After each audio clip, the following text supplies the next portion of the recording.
So give me a little rundown of what Los Angeles is about. So Los Angeles is a coming-of-age story at age 30. It's about a 30-year-old who realizes she's queer and is preparing for her first ever gay date. But in the process, she really begins to doubt herself and whether she's quote-unquote queer enough. And so she spirals into an existential crisis 2 hours before her date arrives. Hilarity and mishaps ensue, and it's really a comedy of errors set in the queer world of Los Angeles. There's so much that goes on in this film. What was the production process like? Because there's a few locations and a few characters, and they're all kind of crazy. Okay, so this was my first time producing, actually. So it was a crazy process. We ended up having a location. We had like less than 6 weeks of pre-production, and we had secured a location, which is one of her friend's houses, but we weren't supposed to film there. We actually it was crazy. Like, it was just it was a crazy. I don't even know what to say. It was just. It was a huge learning experience because we just didn't know how to go down the line. Like, I was like, do we need this many PAs? Do we need this many PAs? We cut down all the PAs. I was the PA in the end, picking up trash at 2 a.m, whatever. But I think that overall, like, all the locations came together somehow. Like, we got locations last minute.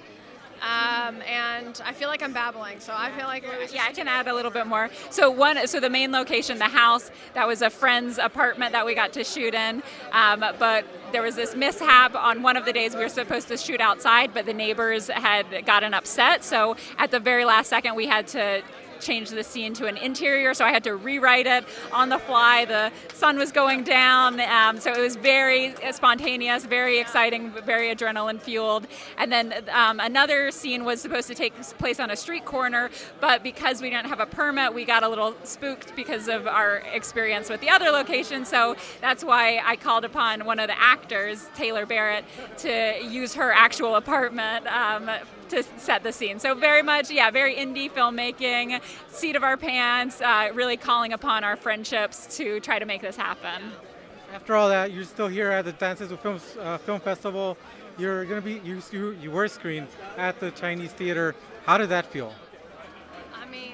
I mean, this is crazy because, we shot this February of 2020, right before the pandemic. Like, literally, February 22nd was like when we wrapped. And to see this film after 4 years, like, finally get to see this West Coast premiere, it's amazing because that was a very, very difficult project. It was my first time producing, Louisa's first time directing.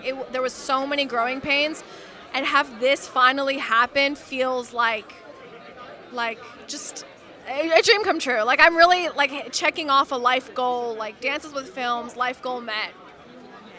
Yeah, actually, when I came out to LA first as a tourist, I came to the Chinese Theater. I took my pictures with the footprints with the stars. So it's such an incredible journey to then actually come, like, having to fight through all the tourists to come to my screening. It's really a dream come true, and to share it with my friends and family in Los Angeles, and also just an audience full of strangers, hearing them laugh at my jokes, and a story that's very much a personal story based on my real life. That was just a really moving experience. So I feel very grateful.